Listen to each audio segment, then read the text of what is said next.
What's up, you guys? Today is a beautiful day, and that day represents me showing you my 5 least favorite ghosts. I did my 5 most favorite ghosts in another video if you want to check that one out. Back on topic here, the number 1 pick is my least favorite ghost in the entire game, to tell you in a simple manner. This video is going to show some criticism about some of the ghosts, so prepare for that.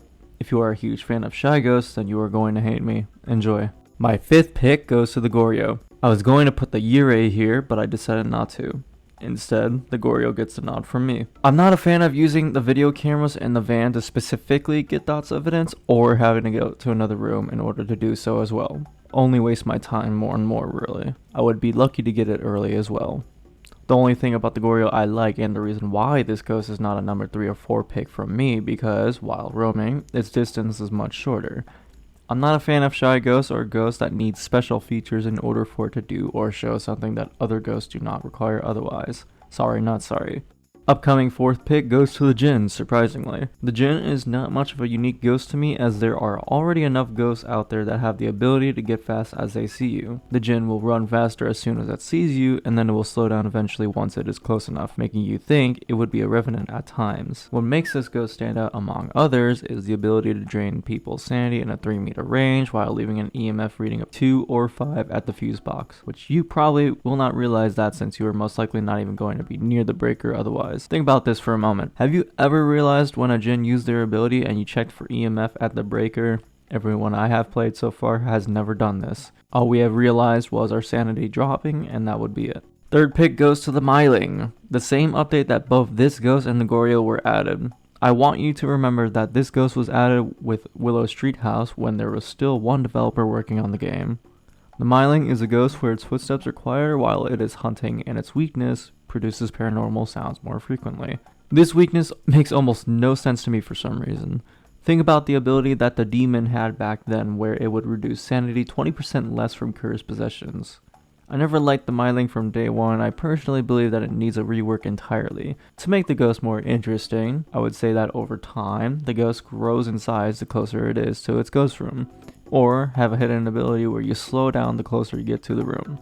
This effect only lasts 15 seconds. Overall, I believe that this ghost is nothing special, and I usually relate this ghost to the spirit. In 2nd place, get ready for this, it's going to be the Shade. If you're surprised to see the Shade at number 2, just wait until you see number 1. The Shade is only here because of the sole reason: it is shy. Shy means less interactions and ghost events. Shades don't really do much, and when you're trying to get the ghost to write in the book, it takes about 2 to 5 minutes, and maybe even longer if you are unlucky. You could even force it to write by using the voodoo doll or tarot cards, if you are lucky, of course. Self-explanatory for the Shade though. My least favorite ghost in the game is the Poltergeist. If you are somewhat surprised by this being my number 1 least favorite ghost, you should not be, and here I will explain why. This ghost is probably the most bland ghost in the game, right next to the spirit, even though the spirit is basic, of course. I don't want to offend any of the developers here, as this game was originally supposed to be a VR game at first before its sudden spike of popularity. Not to mention that the reviews I have seen, at least 40% of them are just memes. But anyways, let's get back on topic about the Poltergeist, shall we? The Poltergeist has an ability where it will throw stuff and you lose sanity if you are around it, and that's really it. It has no real strength or weakness other than just being in a room with or without objects. It is most likely going to throw at least 1 to 2 objects at most in a mission, and that's not really much. What I mean by this is throwing 1 to 2 objects at once, not the entire mission, but it will throw objects more often, but I'm sure you get what I'm saying here now. Personally, the Poltergeist hasn't really gotten updated at all since the ghost was added, much like some of the other ghosts that I've mentioned, like the Revenant. Aside from the random February 10th update where a few ghosts got selected for change, the Poltergeist ability got changed to where other players got affected instead of just one player. The Poltergeist obviously does not need a rework, but in the future, when the game gets a lot better in terms of quality, revamping, additional horror as well, I believe this ghost has monster potential for then. Now, it's just gonna remain my least favorite ghost for the time being. That is so sad.